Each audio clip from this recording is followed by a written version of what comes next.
Fíjate que una de las cosas que yo me entrené ya a nivel profesional fue en crear experiencias de aprendizaje. Sin duda la muerte no es uno de esos. La muerte genera repelencia. Ya solo con que algunos oyentes escuchen esta palabra muerte, ya como que algo puede que nos remueva. Trata de hacer un poquito más sexy y amable el tema de la muerte, que la mayoría de veces se ha abordado desde el temor, a pesar de que todos vamos para allá y todos los que queremos vamos para allá y todos vamos a estar en duelo y no nos hablamos de eso. Entonces yo nunca le diría a alguien no le tengas miedo a la muerte. Hay como dos tipos de miedo a la muerte: el miedo a la muerte natural y el miedo a la muerte cultural. Por ejemplo, te dicen que la muerte es un castigo, que la muerte es un verdugo al final del camino. Si esas son tus creencias, tu experiencia del miedo a la muerte va a ser terrible. Aceptar que el miedo a la muerte va a seguir presente en nuestra vida, pero al mismo tiempo aliarnos con el miedo a la muerte, que es muy diferente a hacerle la guerra al miedo a la muerte. Pero ¿qué pasa si entonces yo digo, voy a escuchar el mensaje que me da este miedo a la muerte? ¿Por qué tengo miedo a la muerte de mi madre? Probablemente porque la quiero mucho. Entonces el miedo a la muerte me está mostrando lo que es valioso para mí. Entonces, ¿qué hago con ese mensaje? Eso ya depende de mí. Yo me pongo entonces a aprovechar a mi mamá y la llamo más y le expreso el cariño, y entonces no me quite el miedo, lo usé a mi favor. Es muy diferente a hacerle la guerra. Recuerda la muerte, y a raíz de que recuerda la muerte, aprovecha la vida, carpe diem. Camilo Rusi es referente en la educación sobre la muerte y el duelo. Como presidente del Death Education Group, ha impactado a miles de personas a través de iniciativas como el Congreso Internacional de Educación sobre la Muerte y la Escuela de la Muerte. Es autor de El duelo duele, y eso está bien. Camilo lleva más de 10 años acompañando a personas en su duelo y formando profesionales en el tema. También comparte esa educación sobre el duelo para asesorar a instituciones como la Fiscalía de Colombia, hospitales y fundaciones internacionales. ¿Te interesa el autoconocimiento? ¿Te atrae explorar al ser humano en todas sus dimensiones? Biológica, psicológica, social, emocional, energética y espiritual. ¿Te inspira a aprender de la experiencia y sabiduría de personas que comparten sus puntos de vista únicos? Entonces, no te pierdas en Autoconocimiento 360 grados, el podcast de Tal Árbol, Tal Astilla. Síguenos y sigue transformando tu manera de conocerte. Tenemos aquí a Camilo Rusi. ¿Qué tal, Camilo? ¿Cómo estás? Dichoso, Cristian, de estar acá compartiendo contigo. Qué gusto. No te imaginas cuántas preguntas tenemos para ti y para aprovechar y sacarle jugo a este ratito, que sabemos que estás muy ocupado y este ratito es oro para nosotros. Empezamos por una preguntita que seguramente te tocamos un poquitín el corazón, Camilo, y es ¿de qué aspectos de tus ancestros son los que identificas en tu persona? Wow, fíjate, Cristian, que primero me encanta este tipo de pregunta, y segundo, ojalá las hiciéramos más seguido. Qué bonita forma de autoconocimiento, qué bonita forma de conectar. Lo primero que se viene a mi mente es mi abuela materna. Fíjate que yo digamos que no sé casi nada de astrología ni nada de esto, pero ambos somos el signo Leo. Y entonces, según mi visión, mi perspectiva, yo no doy fe de que esto sea así para todo el mundo, en mucho nos parecemos. Y ella es una persona muy social y yo heredé eso. Y ella es una persona que nos enseñó a toda la familia a cocinar. Ella fue chef. Y entonces todos, eso es algo que definitivamente está en mí, de la abuela, de las dos abuelas, y de ahí para atrás. Digamos que acá en Colombia todo gira en torno a la cocina. Estoy seguro que en España es muy similar, que todo gira, si es una celebración hay comida, si es un cumpleaños hay comida, todo lo que sea siempre se acompaña de buena comida. Y entonces yo me heredé eso multiplicado, creo yo, porque me encanta ese tema.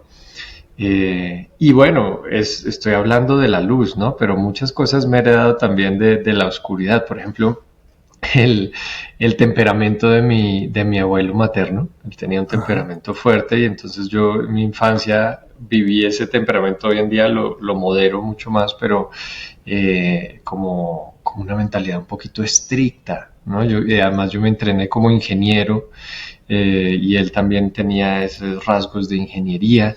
Entonces, varias cosas que me he heredado. Mejor dicho, si seguimos escarbando ya se vuelve una terapia para mí esto.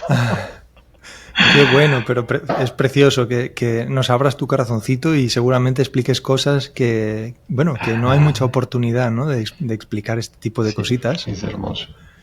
Pero desde luego hay aspectos de tu especialidad y de todo lo que estás moviendo en el mundo, en tantas almas, que refiere a aspectos de cómo aprender lo que realmente es la muerte en vida. ¿Cómo has llegado tú a transformar esto en un campo de estudio o de enseñanza incluso? Fíjate que una de las cosas que yo me entrené ya a nivel profesional fue en crear experiencias de aprendizaje. Crear experiencias de aprendizaje, digamos que tiene que ver con la pedagogía, pero va un poquito más allá en el sentido en que no solo diseñas un currículo, no solo tienes un muy buen contenido, muy bien curado, sino que creas toda una experiencia para que la persona realmente aprenda. Yo lo veo como un campo donde tú fertilizas la tierra y dejas todo perfecto para que la persona entre ahí y con cualquier semillita de agua ya pueda crecer. Entonces yo dije, hay temas que son mucho más fáciles de transmitir, que por naturaleza generan interés, y a esos uno los pone sobre la mesa y la gente los absorbe fácilmente. Bueno, sin duda la muerte no es uno de esos. La muerte genera repelencia, ya solo con que algunos oyentes escuchen esta palabra muerte, ya como que algo puede que nos remueva. Incluso surge este mito de que si mencionamos la muerte la atraemos. Pues yo les doy fe absoluta de que yo llevo más de 10 años hablando de la muerte a diario y acá sigo y no he matado a nadie. Entonces, este tema, el caso es que genera mucha repelencia, entonces a la hora de comunicarlo, de enseñarlo, hay que hacerlo de una manera muchísimo más amena, muchísimo más amable, que entre, sí, con amabilidad para que se pueda absorber ese conocimiento.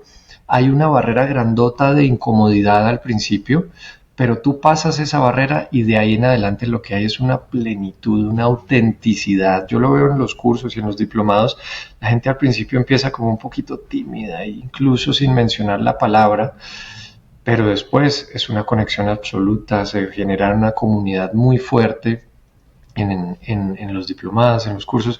Entonces, para mí, se trata de hacer un poquito más sexy y amable el tema de la muerte, que la mayoría de veces se ha abordado desde el temor, desde lo terrorífico, desde una educación que casi inexistente sobre el tema, a pesar de que todos vamos para allá y todos los que queremos vamos para allá y todos vamos a estar en duelo y no nos hablamos de eso. Entonces yo dije, esto hay que ponerlo sobre la mesa, pero de una manera muy amable, muy didáctica también, muy práctica también.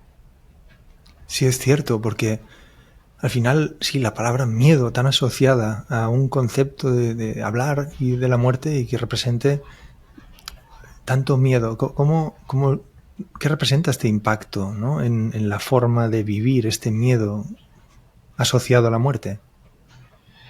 Fíjate que con respecto a al miedo, perdón, nosotros hacemos algo que es contraintuitivo, digamos. Entonces yo nunca le diría a alguien no le tengas miedo a la muerte. Porque digamos que también hay como dos tipos de miedo a la muerte. El miedo a la muerte natural y el miedo a la muerte cultural. El natural, gracias que existe. Menos mal existe, ojalá no deje de existir porque si no, no sé, hay un terremoto y tú, ¿no? ¿Cuál miedo a la muerte? Nada, y pues probablemente vas a morir. Entonces, le debemos la vida al miedo a la muerte. El miedo a la muerte cultural ya es otra historia porque depende de las creencias tuyas y de tu cultura. Y entonces, si por ejemplo te dicen que la muerte es un castigo, que la muerte es un verdugo al final del camino, que la muerte es casi que una tortura, que es lo peor que te puede pasar en la vida, si esas son tus creencias, tu experiencia del miedo a la muerte va a ser terrible. Ahora, ¿qué es lo contraintuitivo que digo que hacemos? Es aceptar que el miedo a la muerte va a seguir presente en nuestra vida, pero al mismo tiempo aliarnos con el miedo a la muerte, que es muy diferente a hacerle la guerra al miedo a la muerte. Hacerle la guerra es yo no quiero tener miedo, yo no quiero sentir esto, ya voy a hacer las cosas sin miedo, y eso es casi imposible. Pero ¿qué pasa si entonces yo digo voy a escuchar el mensaje que me da este miedo a la muerte? Te pongo un ejemplo muy rápido, digamos que yo tengo miedo a la muerte de mi madre, y entonces ¿qué se hace si yo le hago la guerra a este miedo?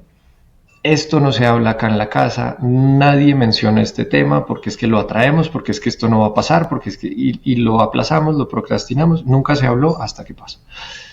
Versus hacer la paz con ese miedo de decir, ok, ¿qué mensaje me estás dando? ¿Por qué tengo miedo a la muerte de mi madre?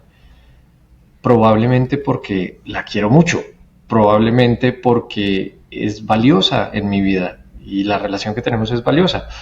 Entonces el miedo a la muerte me está mostrando lo que es valioso para mí y me está mostrando que no es eterno, que puede que su cuerpo físico cambie, se transforme, trascienda en algún momento. Entonces, ¿qué hago con ese mensaje? Eso ya depende de mí.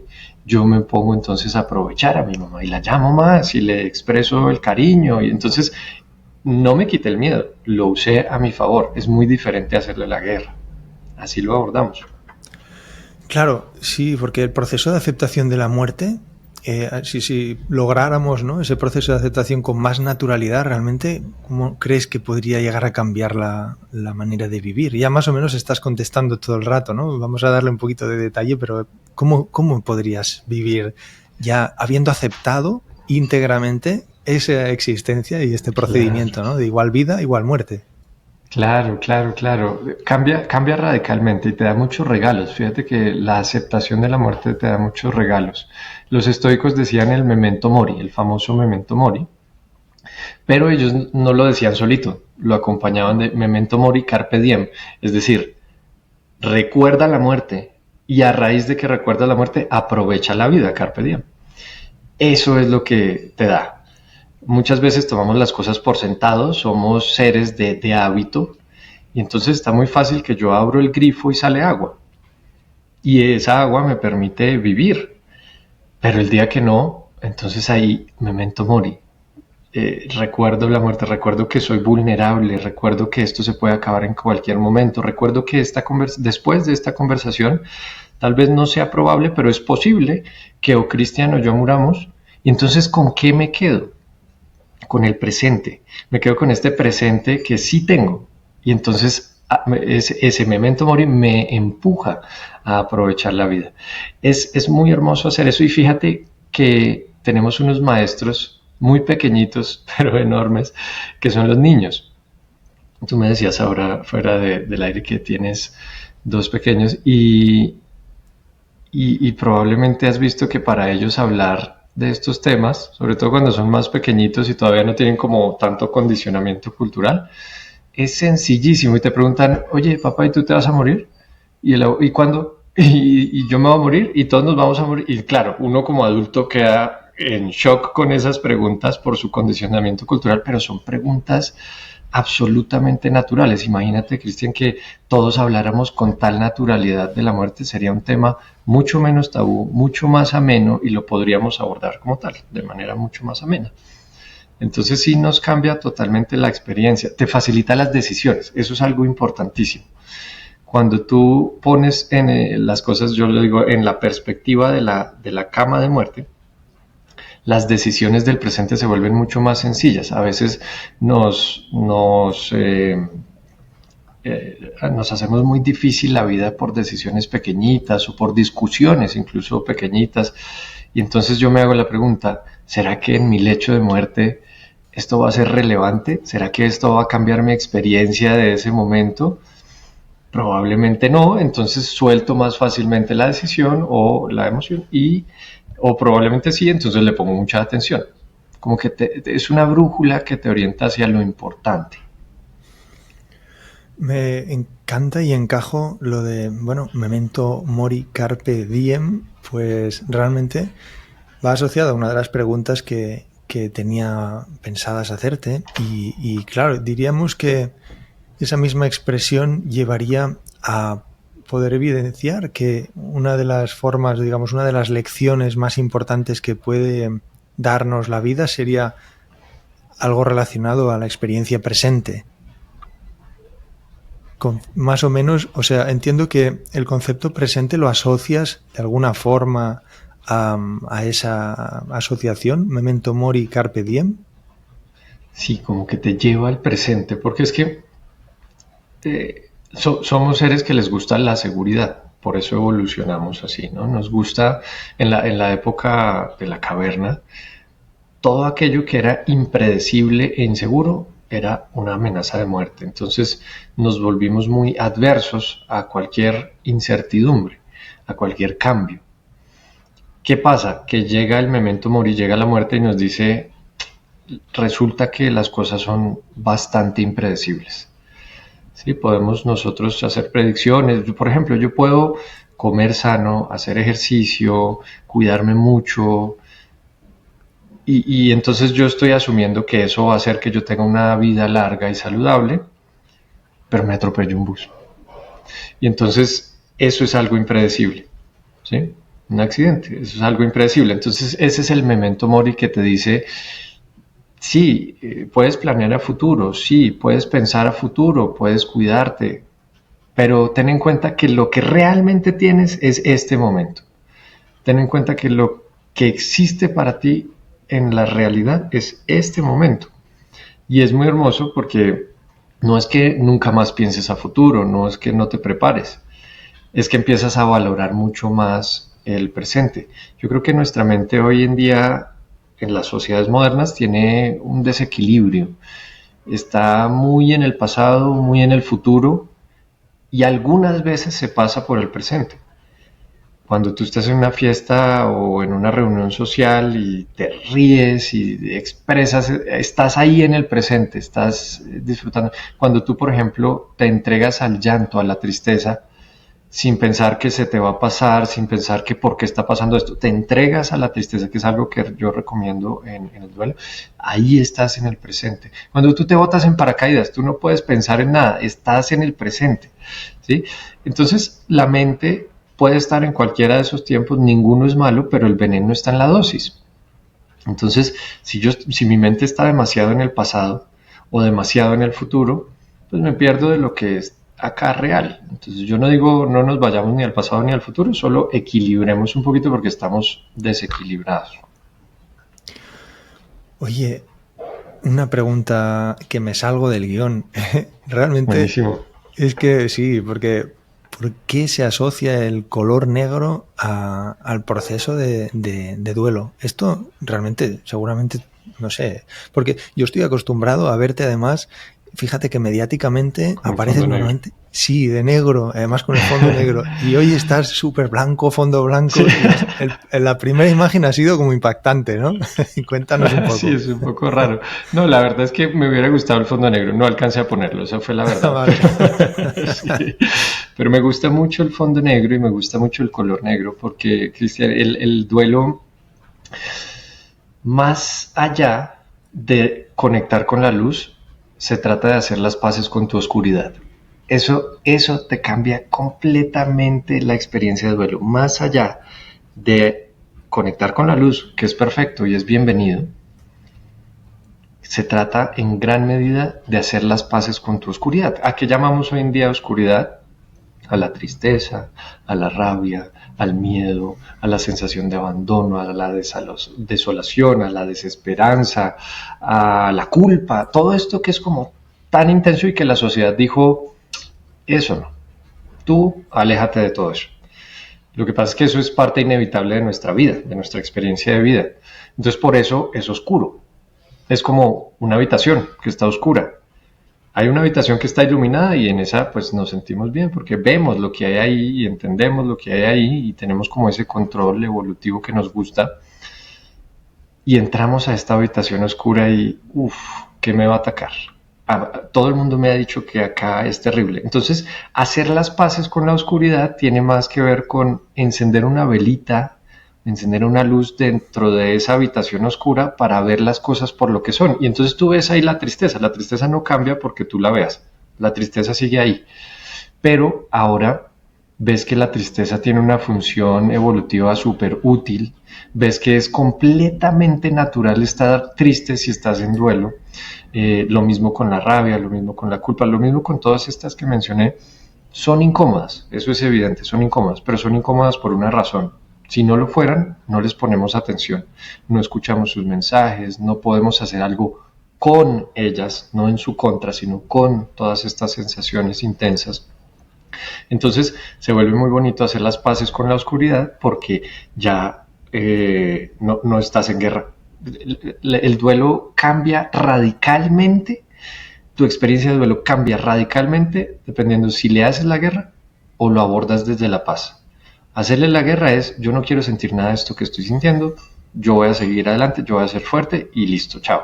Eso es hacerle la guerra, eso es evitar de alguna manera lo que está sucediendo, evadirlo y eso explota por algún lado. Mientras que hacerle la paz es decir, ok, esto es lo que tengo. En este momento tal vez tengo mucha rabia o mucha tristeza. ¿Cómo abordo esto de manera pacífica? Es decir, la paz no es la ausencia de conflicto, la ausencia de incomodidad, sino más bien lidiar con eso de manera pacífica. ¿Qué significa eso? Porque suena muy poético, muy lindo, pero ahí en los diplomados y todo esto lo aterrizamos y es una diferencia entre dos palabras, con y contra. Si yo hago algo con lo que está sucediendo, eso es paz. Si yo hago algo en contra de lo que está sucediendo, eso es guerra. Entonces, si yo hago algo en contra de la tristeza, yo digo, me voy a quitar esta tristeza, yo ya no voy a estar triste porque todo el mundo además me lo dice y voy a seguir adelante y voy a ser fuerte. Eso es todo en contra de la tristeza. Estoy como ignorando que la tristeza existe. No quiero que la tristeza exista. Ahora, si yo hago algo con la tristeza, digo, ok, tengo esta tristeza, ¿qué efectos tiene la tristeza en mí? Me baja un poco la energía, me dan ganas de llorar, me vuelve un poco más introspectivo, no quiero salir a conquistar el mundo, como que no me dan ganas, casi que me cuesta levantarme de la cama y me siento cansado. Entonces, ¿qué voy a hacer con ese estado? Bueno, hay muchas opciones. Ahí ya el juego cambia, ya no es en contra, sino es con, y entonces con el cansancio que hago podría descansar. Si la vida me lo permite. Con el llanto que hago, pues puedo dejarlo fluir, o puedo escribirlo, o puedo acompañarlo de una canción, o puedo, acá decimos, apapacharme, o sea, consentirme, cuidarme. Entonces ya el juego cambia radicalmente. Pero vuelvo rápidamente a este tema de por qué a la muerte la asocian con lo negro, porque la muerte representa lo desconocido. La muerte nos empuja a una habitación oscura. Y en esa habitación oscura nos sentimos tremendamente incómodos porque no nos gusta la incertidumbre. Entonces, estudiando la muerte, hablando de ella, podemos encender un poquito esa luz.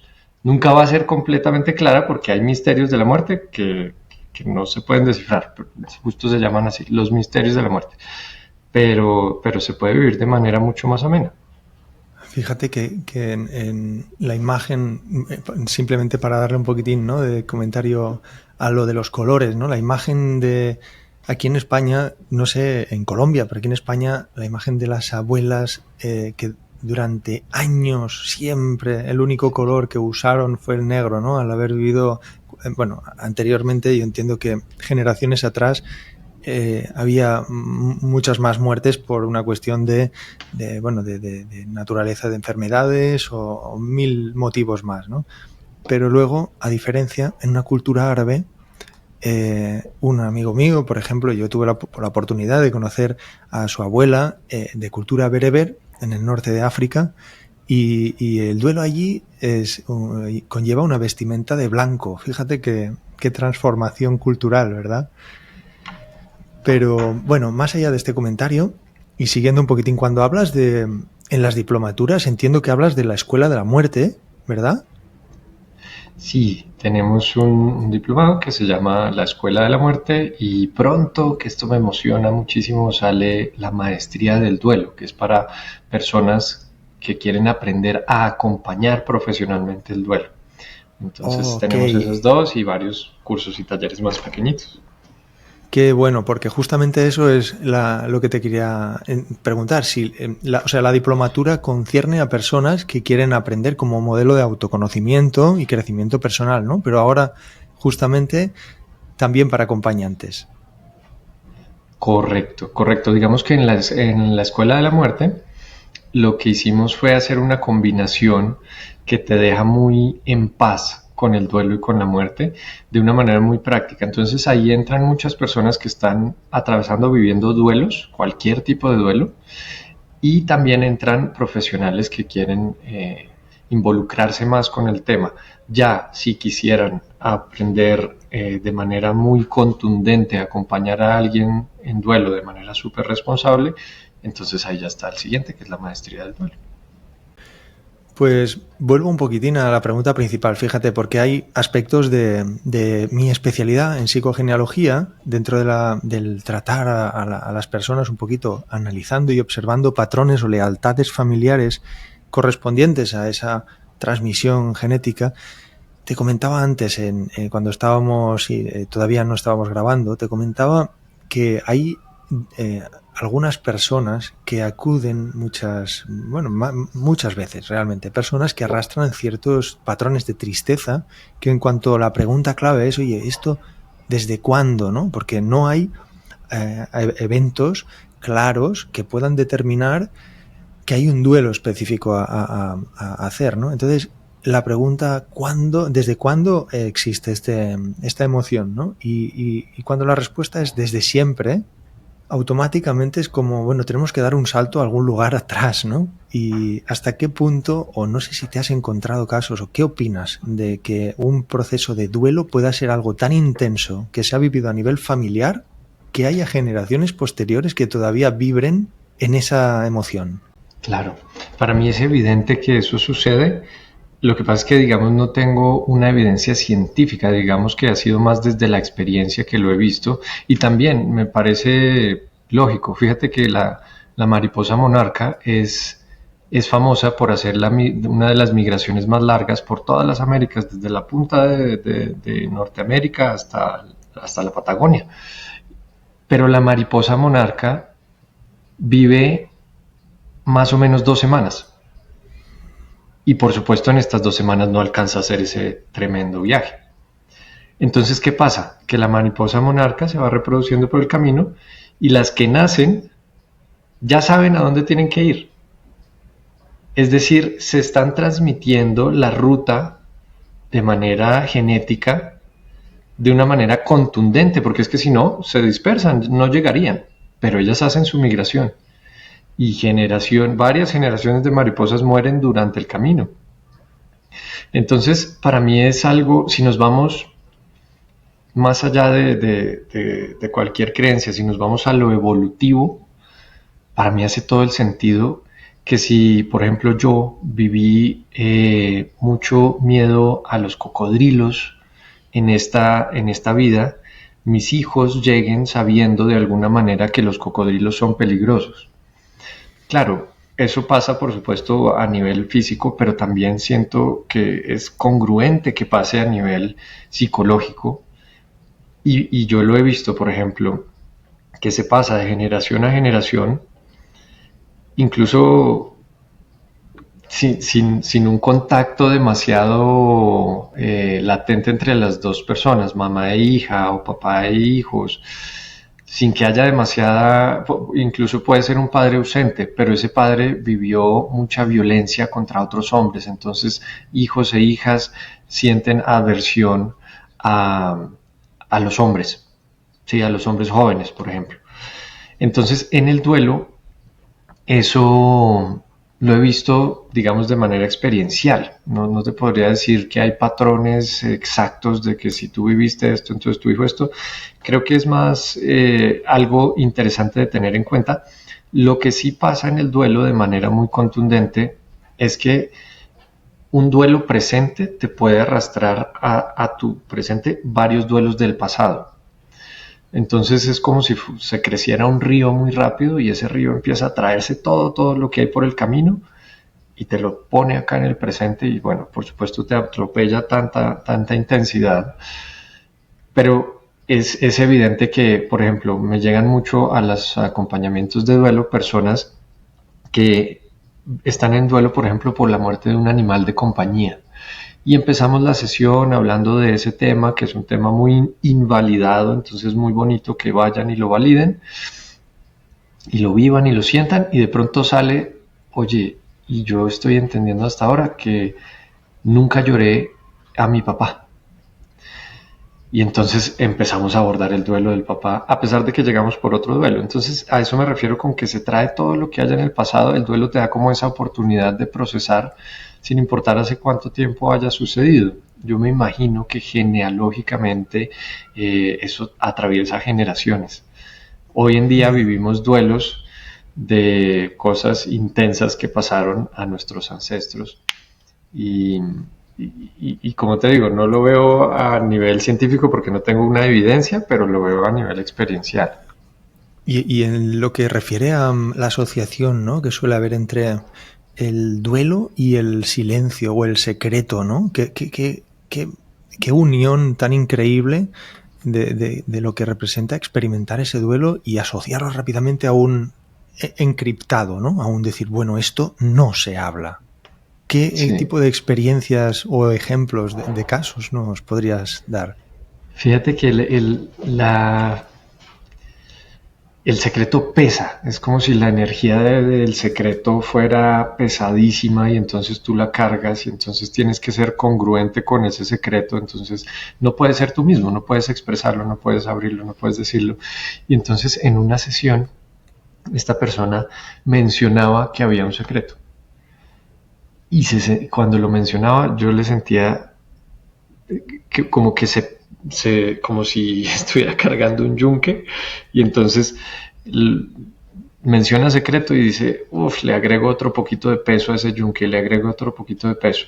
Entonces yo le dije, mira, por supuesto tú no me tienes que contar los secretos. Al final, digamos que era una infidelidad. Entonces, yo le dije, tú no me tienes que contar ningún secreto, pero sácalo de alguna manera. Escríbelo cuando estés solo, grítalo, sácalo de alguna manera, ponlo ahí afuera. Y entonces él fue un poquito incrédulo, pero hizo eso y me dijo, Camilo, ¿no te imaginas la ligereza que estoy sintiendo?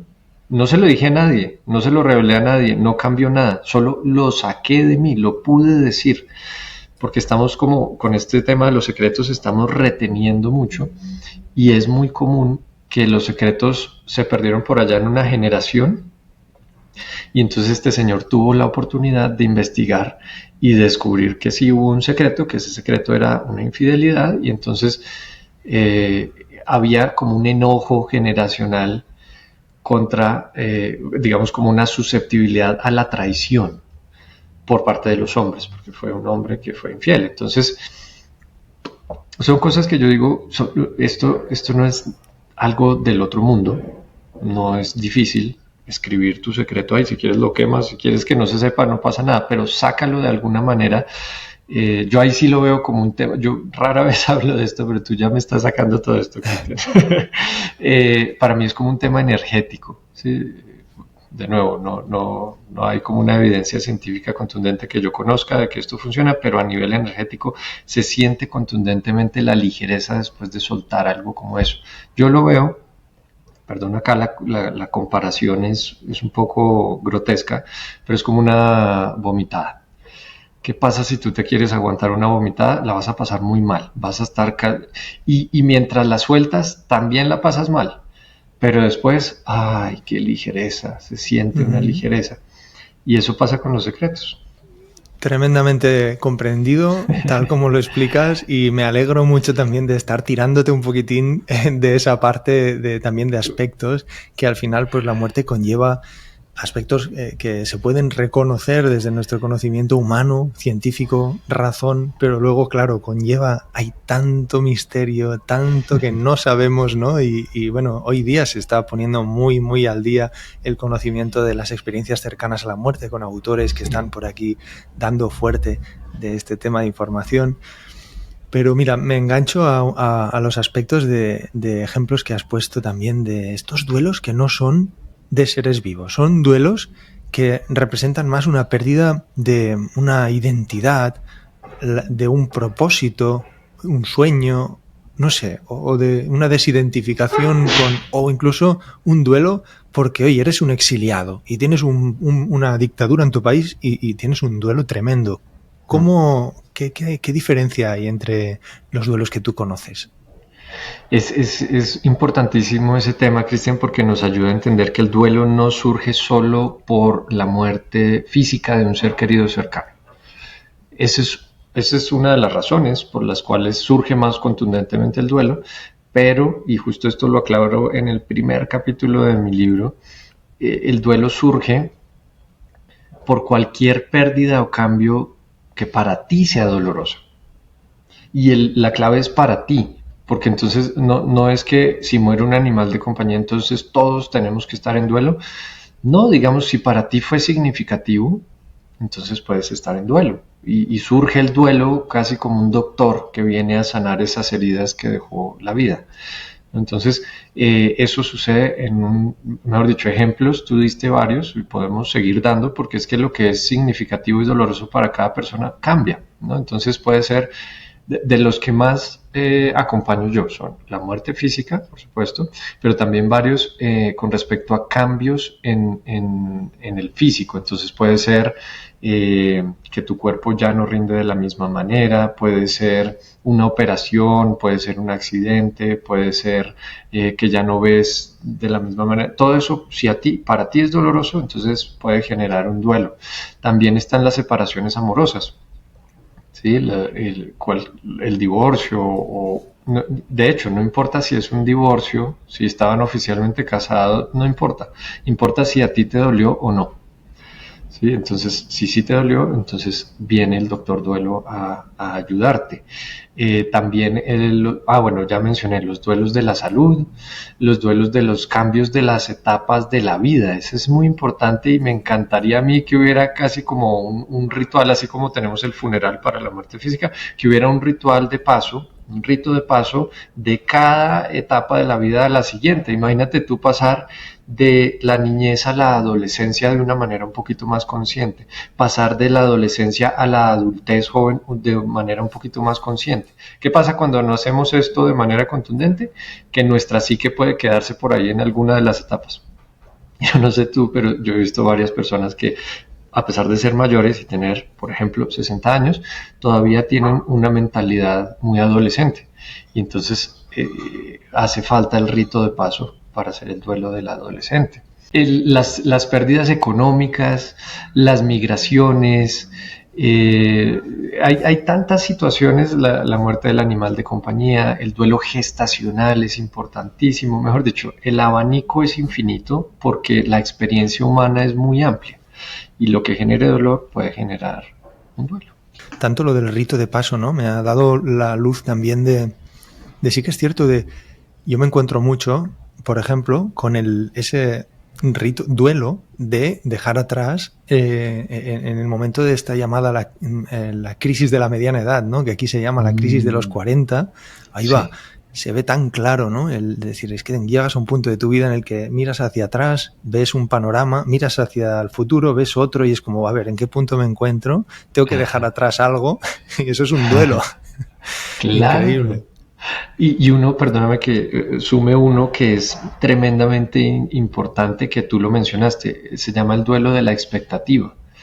Y, por ejemplo, puede pasar si una pareja quiere concebir, quiere tener un hijo, pero hay infertilidad. Entonces su expectativa es tener un hijo y no pueden, y es tener un hijo y no pueden. En inglés se llama non-finite grief, es decir, un duelo que no termina. Mientras tu expectativa sea esa, vas a sentir ese dolor de no haber tenido un hijo. También pasa mucho al escoger carrera, ¿no? Este típico de yo hubiera querido ser artista, pero todos en mi familia son médicos, entonces ahora soy médico. Entonces bueno. Siempre hubiera querido ser artista, no se cumplió y entonces tengo ese duelo que no termina porque ya no se cumplió. Qué bueno y qué verdad, sí, ciertamente. Y en todo este abanico de, digamos, bueno, las personas que bueno, no han experimentado un duelo realmente traumático, bueno, es que no, tampoco habría que decir, porque cada persona, como tú dices, lo vive a su manera, ¿no? Pero se dice, no, el peor duelo que puede existir es el de un hijo. Hay quien dice, no, el peor duelo puede ser el de una persona desaparecida. No sé, ¿cuál es el caso más extremo a lo mejor que tú te has encontrado en este ámbito? Bueno, fíjate que acá hay una diferencia muy importante y una aclaración para que socialmente lo integremos a nuestra educación sobre el duelo. El duelo, digamos que la idea nunca es comparar dolores, porque es que para mí es muy difícil saber qué tanto te duele a ti. No hay un dolorímetro que me diga si tú estás sintiendo más o menos dolor que yo. La regla, por decirlo así, es dolor sin importar de dónde venga. Y me voy a los extremos. Puede que alguien murió su pareja y está catalogada la muerte de la buena pareja, no de cualquier pareja, sino de la buena pareja, como uno de los eventos más dolorosos que puede sobrevivir el ser humano. Ahora, digamos que eso genera dolor y lo respetamos y lo acompañamos. Imaginémonos que yo tengo un pez, un pececito, le pongo Guppy, se llama Guppy, y yo lo amo, y es un pez, y el pez murió. Entonces, ¿qué hace la sociedad cuando mi pez muere? Dice, no, pues tú, ¿por qué vas a estar triste por eso? Hay muchos peces, consíguete otro pez, mándalo al inodoro. Bueno, o sea, como que invalidan, pero mi corazón está roto porque lo que pasa dentro de mí es muy difícil a raíz de la muerte de Guppy. Entonces, ese dolor es igualmente válido al otro dolor. No nos ponemos a comparar quién tiene más dolor, quién tiene menos dolor, porque es que es muy difícil saberlo, es algo subjetivo, es algo interno. Lo que sí es verdad, Cristian, es que hay duelos que son mucho más complejos de abordar. Probablemente el duelo del pececito Guppy no sea tan complejo de abordar, pero te menciono algunos que sí son casi siempre tremendamente complejos de abordar. Los duelos de muertes violentas, los duelos de muertes por suicidio y los duelos de muertes inesperadas.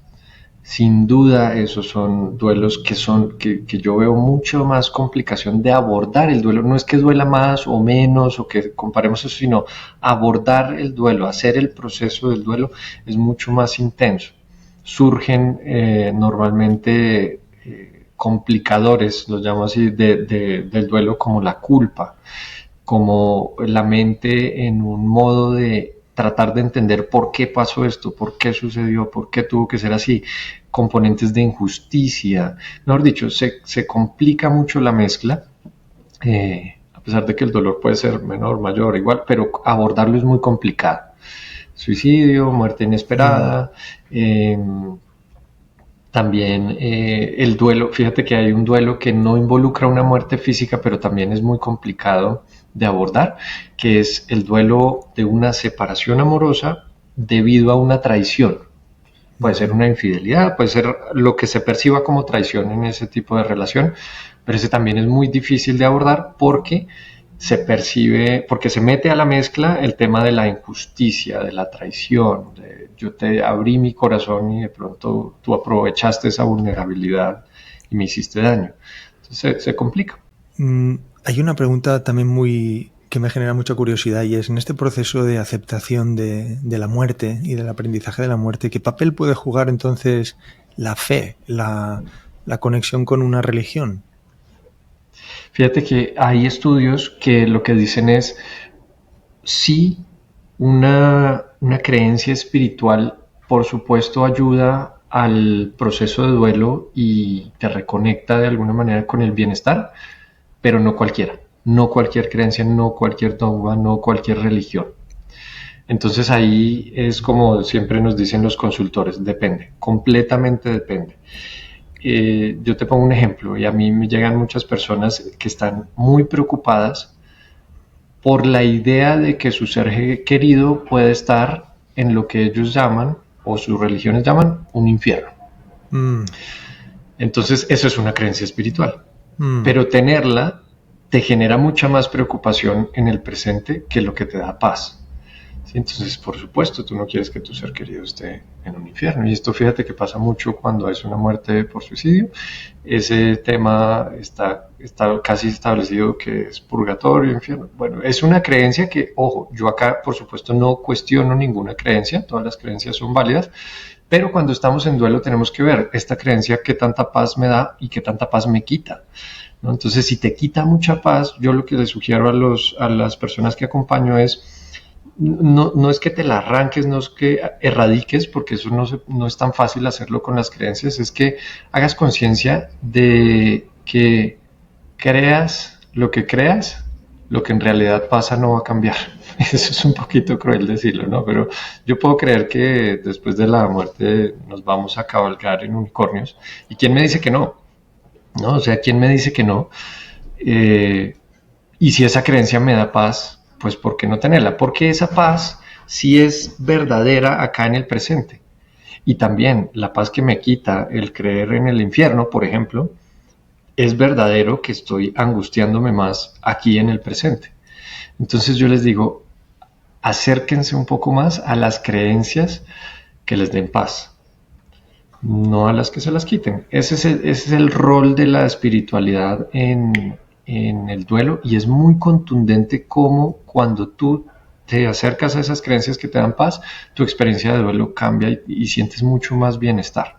Alejandro Jodorowsky habla de psicomagia. ¿Qué crees o qué tipo de patrones de ritual simbólico cómo crees que ejercen una labor de aceptación, de cambio, de transformación, esos actos psicomágicos o rituales, como los llamemos?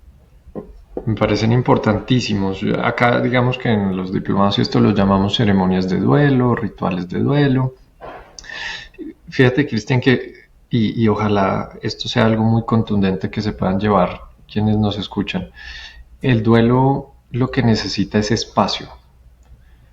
Es como si la vida te diera unos elefantes. Ahora tienes 5 elefantes que te siguen a todos lados y vas a la reunión familiar y ahí están tus 5 elefantes. Vas al baño, ahí están los 5 elefantes. Vas al trabajo, ahí están los 5 elefantes. Y tú ahí con esos elefantes tienes dos opciones. O les das espacio o se los quitas. Quitárselo es tratar como de esconder 5 elefantes, que es muy difícil. Y van a hacer ruido y se van a mover y huelen. Darles espacio es decir, ok, este elefante ahorita necesita más espacio, le voy a dar espacio en mi vida. Estos elefantes son una representación de las áreas de nuestra vida y por eso digo que son 5. El área mental, el área emocional, el área física, que muchas veces en el duelo se nos olvida, el área social y el área espiritual. El duelo entra a tu vida como estos 5 elefantes y si tú abres espacio en esas 5 áreas para que el duelo se integre a ti, no para que lo superes, sino se integre a ti, eso es lo que hace que el duelo fluya de una manera mucho más natural, más orgánica y que no se complique tanto. Si tú le tratas de quitar espacio a estos elefantes en tu vida, va a complicarse sí o sí, inevitablemente. Entonces, ¿qué hacen estas ceremonias de duelo? Justamente darle todos los espacios que necesita el duelo. Entonces, si tú haces una ceremonia, por ejemplo, en las ceremonias es importante que tengan un inicio contundente y un final contundente. Entonces el inicio contundente es poner la canción que le gustaba a tu ser querido.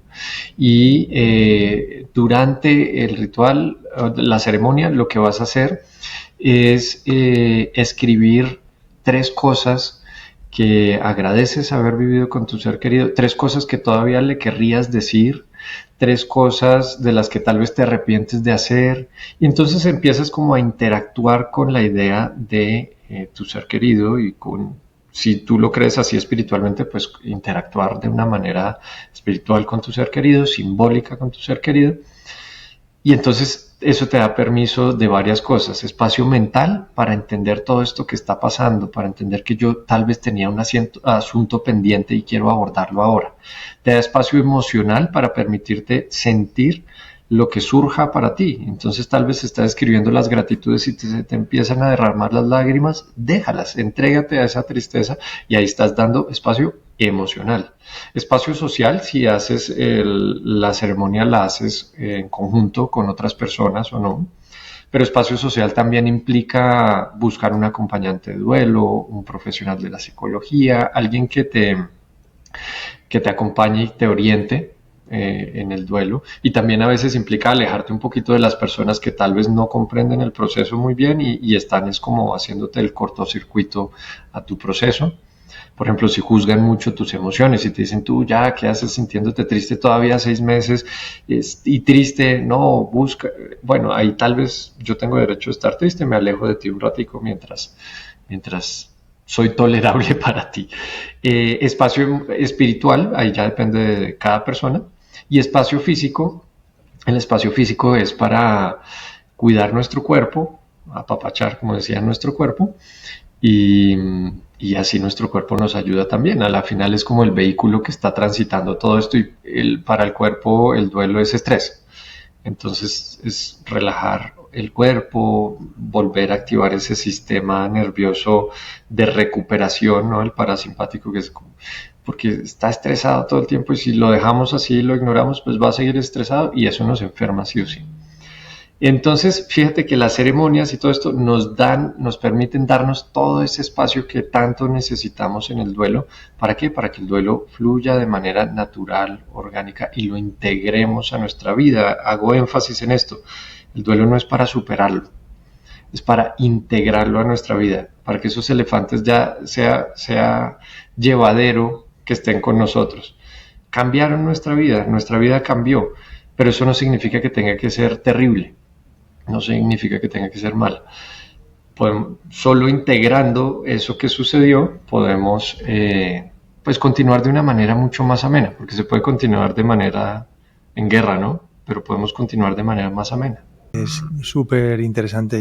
Para mí es una oportunidad y un honor poder conversar de estos aspectos que forman parte de algo tan elemental en la experiencia humana y que, bueno, realmente da gusto poder encontrar figuras como la tuya que aclaran, ofrecen enseñanza y además acompañas personalmente en procesos de duelo. Llegamos a nuestra última pregunta, que tiene que ver y no, pero es sobre ti, para que otra vez nos brindes un poquito el corazón y nos expliques qué es lo que más amas en la vida. Me encanta esa pregunta. Fíjate que el amor surge en mí cuando me permito experimentar. Eso suena un poquito raro, ¿no? Porque puede que la gente diga, yo amo la playa, yo amo la montaña, sí, yo amo todo eso, pero también amo la tristeza, porque me permite experimentar la vida. También amo la rabia, porque me permite tener una experiencia de vida. Yo creo que acá mi propósito no es más que experimentar, que sentir. No me complico. O sea, y cuando percibo que puedo experimentar, que es algo muy interno, es que yo me lo permito, entonces amo mi vida. Así esté incómodo, así esté en un momento difícil, lo amo porque para mí esa es la vida, experimentar. Muy agradecidos por habernos brindado este rato de experiencia y habernos mostrado partes de tu corazón. Muchísimas gracias, Camilo. Y muchas gracias a todos y a todas. De nuevo, de Tal Árbol, Tal Astilla. No olvidéis suscribiros. Hasta el próximo podcast. Gracias.